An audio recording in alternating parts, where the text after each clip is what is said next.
നമസ്കാരം. സുധാകരനെ ചവിട്ടി പുറത്താക്കണം. കണ്ണൂരിൽ ഒന്നും സംഭവിക്കാനും പോകുന്നില്ല. ഇങ്ങനെ ഒരു വാർത്ത വരേണ്ട കാര്യം, അല്ലെങ്കിൽ ഇങ്ങനെ ഒരു വീഡിയോ ചെയ്യേണ്ട കാര്യം കോൺഗ്രസുമായി ബന്ധപ്പെട്ട് വരുന്ന കാര്യമാണ്. ഒരവസരം കിട്ടുമ്പോൾ അതിനെ എങ്ങനെയാണ് തുലയ്ക്കാൻ കഴിയുക എന്നതിന് ഉത്തമ ഉദാഹരണമാണ് കോൺഗ്രസ്സുകാർ. 10 വർഷത്തെ ദുർഭരണം എന്നൊക്കെ പറഞ്ഞ ഇടതുപക്ഷ സർക്കാരിനെ ഈ നാട്ടിൽ നിന്ന് തന്നെ കെട്ടുകെട്ടിക്കുവാനുള്ള അവസരം കിട്ടിയെന്ന് അവർ തന്നെ വാദിക്കുമ്പോൾ, പക്ഷെ അതിനെ എങ്ങനെ തുലയ്ക്കാം എന്നതിൻ്റെ ഏറ്റവും വലിയ ഉദാഹരണമായി കെ സുധാകരൻ മാറുന്നു എന്ന് പറയാതിരിക്കാൻ കഴിയുന്നില്ല. എനിക്ക് 2 ഫേസ്ബുക്ക് പോസ്റ്റുകൾ അത് കണ്ടപ്പോൾ ഇങ്ങനൊരു വീഡിയോ ചെയ്യണമെന്ന് തോന്നി. അതൊന്ന് അഡ്വക്കേറ്റ് അനിൽ ബോസ്, കോൺഗ്രസിന്റെ വക്താവ് കൂടിയായിട്ടുള്ള അഡ്വക്കേറ്റ് അനിൽ ബോസിന്റെയും ഒപ്പം തന്നെ ഗോപകുമാർ സാഹിതി എന്ന് പറയപ്പെടുന്ന ഒരു വ്യക്തിയുടെയും, ചിലപ്പോൾ കോൺഗ്രസുമായിട്ട് ബന്ധമുള്ളതോ അല്ലെങ്കിൽ കോൺഗ്രസ് അണിയോ അനുഭാവിയോ ഒക്കെ ആയിരിക്കാം. ഈ 2 പോസ്റ്റിലും പറയുന്നത് ഒരു കാര്യം തന്നെ. അതുകൊണ്ട് തന്നെ അത് പറയാതെ പോകാൻ കഴിയില്ല എന്നതാണ്. അതിനകത്ത് പറയുന്ന ചില കാര്യങ്ങൾ വളരെ അർത്ഥവത്താണ് എന്ന് എനിക്ക് തോന്നി.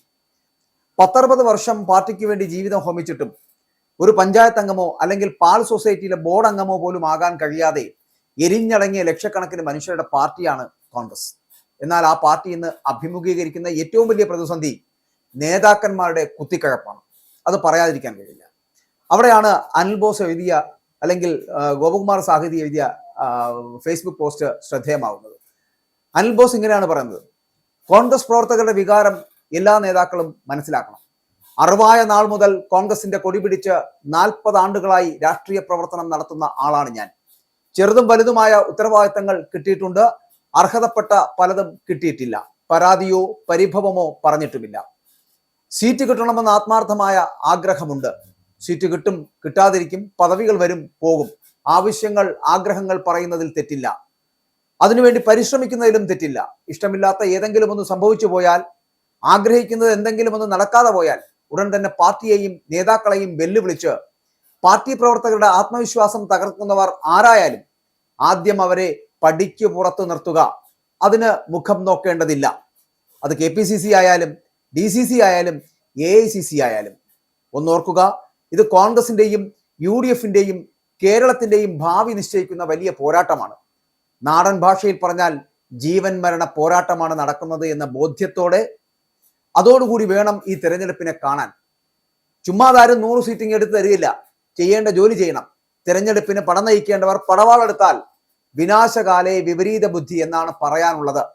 ഇപ്പോൾ ജനപ്രതിനിധിയായിരിക്കുന്നവരോട് നിങ്ങൾ എല്ലാവരും ഞങ്ങൾക്ക് സ്നേഹമാണ്, ബഹുമാനമാണ്, നിങ്ങൾ കഠിനാധ്വാനം ചെയ്തവരാണ്. അതോടൊപ്പം തന്നെ ഒന്ന് ഓർമ്മിപ്പിക്കട്ടെ, ആഗ്രഹമാവാം, അത്യാഗ്രഹവും ആക്രാന്തവും ആകരുത് എന്നുള്ളതാണ്. ജനങ്ങളുടെയും പ്രവർത്തകരുടെയും ആത്മവിശ്വാസത്തിന്റെ കടക്കൽ കത്തിവെക്കരുത്. ഞങ്ങൾക്കൊക്കെ നന്നായി പറയാൻ അറിയുന്നവരാണ്. നിങ്ങളെപ്പോലെയോ അതിൽ കൂടുതലോ പണിയെടുത്ത് വന്നവരുമാണ്. ഞങ്ങൾക്കും മത്സരിക്കുവാൻ ആഗ്രഹമുള്ളവരാണ്. പാർട്ടിക്ക് വിധേയമായി നിൽക്കുന്നത് കൊണ്ട് നിശബ്ദത പാലിക്കുന്നത്. ഞാൻ മാത്രമല്ല, കേരളമാകെ വലിയൊരു നിരയുണ്ട് പ്രാപ്തരായവർ. ഞങ്ങളാരും പൊട്ടന്മാരല്ല. എല്ലാവരോടും താഴ്മയായി ദയവായി അപേക്ഷിക്കുന്നു, അല്പം ഒന്ന് അടങ്ങണം. അതല്ല, വർക്കിംഗ് കമ്മിറ്റി അംഗങ്ങൾ മുതൽ ഇങ്ങോട്ട് MP-മാർ അടക്കമുള്ള നിങ്ങൾക്ക് ആർക്കുമില്ലാത്ത ഉത്തരവാദിത്തം ഞങ്ങളും കാണിക്കണ്ട എന്നാണെങ്കിൽ നമുക്ക് തുടങ്ങാം. പ്രസ്ഥാനം തിരിച്ചു വരണമെന്ന് അടങ്ങാത്ത അദമ്യമായ ആഗ്രഹമാണുള്ളത്. അനുസരണയെ, പാർട്ടി വിധേയത്വത്തെ കഴിവുകേടായി കാണരുത്. സ്നേഹപൂർവ്വം എല്ലാവരോടും എല്ലാ ബഹുമാനത്തോടും നിങ്ങളുടെ സ്വന്തം അഡ്വക്കേറ്റ് അനിൽ ബോസ് എന്ന് പറഞ്ഞ് നിർത്തുന്ന ആ ഒരു പോസ്റ്റ് ശ്രദ്ധേയമാണ്. കാരണം വളരെ കൃത്യമായ കാര്യങ്ങൾ പറയുന്നുണ്ട്. അവിടെയാണ് ഞാൻ ആദ്യം സൂചിപ്പിച്ചതുപോലെ സുധാകരനെ ചവിട്ടി പുറത്താക്കണം എന്നുള്ള വാചകം ഞാൻ ഓർപ്പിച്ചത്. കാരണം ഇതുപോലുള്ളവർ ഇത്തരത്തിലുള്ളൊരു അവസരത്തിലല്ല ഇങ്ങനെയുള്ള പണി ചെയ്യേണ്ടത്. ഇപ്പോൾ അവർ ജനപ്രതിനിധിയാണ്, കണ്ണൂരിന്റെ MP ആണ്. എന്നിട്ട് പോലും വീണ്ടും ഈ ഒരു മന്ത്രിസഭ ഉണ്ടാകുമെന്നുള്ള ഒരു വലിയ ആത്മവിശ്വാസത്തിൽ നിൽക്കുമ്പോൾ എങ്ങനെയും മന്ത്രിയാകുവാൻ, ഒന്നുകിൽ മുഖ്യമന്ത്രിയാകുക, അത് ലഭിച്ചില്ലെങ്കിൽ ഈ ജാതിക്കാടെങ്കിലും വെച്ച് ഒരു ഡെപ്യൂട്ടി CM എങ്കിലും ആകാമെന്ന് പറഞ്ഞ് ഈ കടൽക്കിഴവന്മാർ നടത്തുന്ന ഈ കുത്തിക്കിഴപ്പിന് വളരെ കൃത്യമായി മറുപടി നൽകേണ്ടതാണ്. അതിന് കരുത്തുള്ള ഒരു നേതൃത്വം വേണം. AICC, അത് അഡ്വക്കേറ്റ് അനിൽ ബോസ് പറഞ്ഞതുപോലെ വളരെ കൃത്യമാണ്. ഇതുപോലുള്ള ഒരു അവസരത്തിൽ ആരിത്തരത്തിലുള്ള പ്രവൃത്തി ചെയ്താലും പാർട്ടിക്കാരുടെ അല്ലെങ്കിൽ പ്രവർത്തകരുടെ ആത്മവിശ്വാസം തകർക്കുന്നവർ അത് ആരായിരുന്നാലും അവരെ സത്യം പറഞ്ഞാൽ പടിക്ക് പുറത്ത് നിർത്തുക തന്നെ വേണം. അതിന് മുഖം നോക്കേണ്ടതില്ല. അത് KPCC ആയാലും DCC ആയാലും AICC ആയാലും. അപ്പോൾ AICCയിൽ അങ്ങനെ ഒരാൾ ഉണ്ടെങ്കിൽ, നട്ടലുള്ള ഒരുത്തനുണ്ടെങ്കിൽ, ഇവരെ പോലുള്ളവരെ അല്ലെങ്കിൽ ഇവരെ പോലുള്ളവരെ ഇവരൊക്കെ ചെയ്തതെന്നും ഈ പറയുന്ന പോലെ കോൺഗ്രസ്സുകാരും മാനിക്കാതിരുന്നിട്ടില്ല. ഇവർ ജനപ്രതിനിധികളാണ്. എന്നിട്ട് പോലും വീണ്ടും ആ ജനപ്രതിനിധികളായിട്ടുള്ളവർ തന്നെ വീണ്ടും തിരഞ്ഞെടുപ്പിനെ അഭിമുഖീകരിക്കുക എന്ന് പറഞ്ഞാൽ വീണ്ടും അവിടെ ഒരു ഉപതെരഞ്ഞെടുപ്പ് വരേണ്ടി വരും. വീണ്ടും ആ തിരഞ്ഞെടുപ്പുമായിട്ടുള്ള പ്രക്രിയകൾ മുന്നോട്ട് പോകേണ്ടി വരും.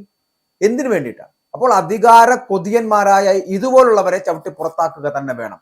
ഇനി നമ്മൾ ഇത് ഓർമ്മിപ്പിക്കുമ്പോൾ മറ്റൊരു പോസ്റ്റ് കൂടി, അതും ശ്രദ്ധേയമാണ്. അതും ഇതുപോലെ തന്നെയാണ്. ഞാൻ പറഞ്ഞല്ലോ, ഗോപകുമാർ സാഹിതി എഴുതിയത്.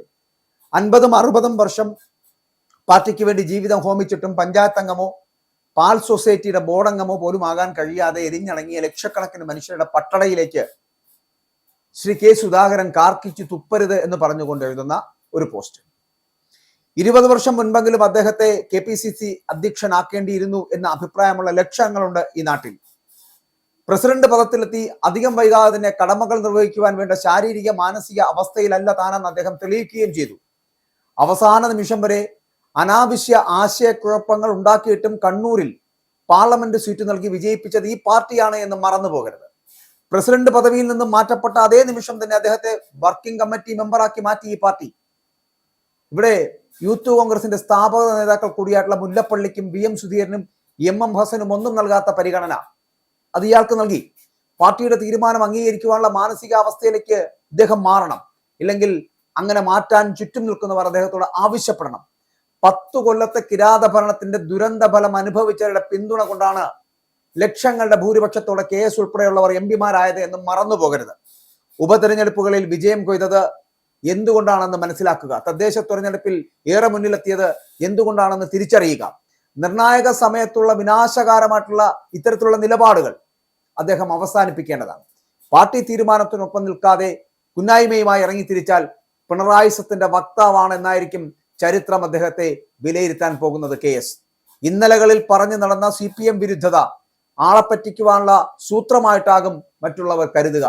വീട്ടിൽ എന്ത് നല്ല കാര്യം നടന്നാലും ഇടങ്കോലിടുന്ന ദുരമൂത്ത കാരണവരായി അദ്ദേഹം അധപ്പതിക്കരുത്, അപേക്ഷയാണ് എന്ന് പറഞ്ഞു നിർത്തുന്ന ഗോപകുമാർ സാഹിതിയുടെ ഈ ഒരു പോസ്റ്റും ശ്രദ്ധേയമല്ലേ? ഒന്ന് ആലോചിച്ച് നോക്കി.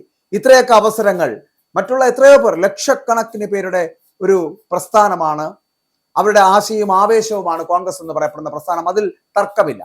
പക്ഷെ KS-നെ പോലുള്ളവർക്ക്, K സുധാകരനെ പോലുള്ളവർക്ക് ലഭിക്കാവുന്നതിനധികം, അർഹിക്കുന്നതിനേക്കാൾ ഏറെ എല്ലാം ലഭിച്ചിട്ടും മന്ത്രി, KPCC പ്രസിഡന്റ് എന്ന് വേണ്ട എല്ലാ തലങ്ങളിലും ഇപ്പോൾ വർക്കിംഗ് മെമ്പർ അടക്കമായിട്ട് പോലും തീരുന്നില്ല ദുരമൂത്തവർ, ഇത്രയും ആക്രാന്തം പിടിച്ചവർ. ഇനിയും ഒരു CM ആകാൻ അല്ലെങ്കിൽ ഒരു ഡെപ്യൂട്ടി CM എങ്കിലും ആയി കിട്ടാൻ വേണ്ടിയിട്ട് ജാതിക്കാട് ഇറക്കി കളിക്കാൻ ശ്രമിക്കുന്ന ഇതുപോലുള്ളവരെ കൃത്യമായിട്ട് പറഞ്ഞാൽ കാര്യങ്ങൾ കൈകാര്യം ചെയ്യാൻ ഇന്നും അദ്ദേഹത്തെ അറിയാൻ പറ്റുന്നില്ല. ശാരീരിക അവസ്ഥകൾ ശരിയില്ല, ആരോഗ്യപരമായിട്ട് അദ്ദേഹം വളരെ പിന്നോട്ട് നിൽക്കുന്ന ഒരു അവസ്ഥയിലാണ്. എന്നിട്ട് പോലും ഇങ്ങനെ ആക്രാന്തം മൂത്ത് അത്യാഗ്രഹം പിടിച്ച് വീണ്ടും മന്ത്രിയാകാൻ നടക്കുന്ന ഈ സുധാകരനെ പോലുള്ളവരെ കണ്ണൂരുകാർ തന്നെ ചവിട്ടി പുറത്താക്കും. അതിൽ മാറ്റമില്ല. ഇപ്പോൾ വിളിച്ചു കൂട്ടുമ്പോൾ കുറച്ചു പേരൊക്കെ അവിടുന്ന് ഇവിടുന്ന് ഒക്കെ വന്ന് ചേരുന്നുണ്ടാകും. അതൊന്നും കോൺഗ്രസ് പാർട്ടിയോ AICC-യോ കണക്കിലെടുക്കരുത്. ഇതുപോലെ ഒരു നല്ല സമയത്ത് അല്ലെങ്കിൽ ഒരു അവസരം ലഭിക്കുമ്പോൾ അതിനെ ഇല്ലാതാക്കാൻ ശ്രമിക്കുന്ന ഇതുപോലുള്ളവരെ പടിക്ക് പുറത്ത് നിർത്തിയാൽ മാത്രം മതി ഈ പാർട്ടി ഒന്ന് പച്ച പിടിക്കാൻ. ഇല്ല എങ്കിൽ ഇപ്പോഴും നിങ്ങൾക്ക് ഭരണം ലഭിക്കില്ല. നിങ്ങളിൽ പലരും തോറ്റു തുന്നം പാടും. ഇനിയും സുധാകരൻ അവസരം കൊടുത്താണ് മുന്നോട്ട് പോകാൻ ശ്രമിക്കുന്നതെങ്കിൽ ഈ പാർട്ടിക്ക് അവസരം കിട്ടുമോ, ഭരണം കിട്ടുമോ, അതോ വീണ്ടും പിണറായി തന്നെ മൂന്നാമതും ഭരിക്കുമോ എന്നൊക്കെ കാത്തിരുന്ന് കാണേണ്ടതുമാണ്.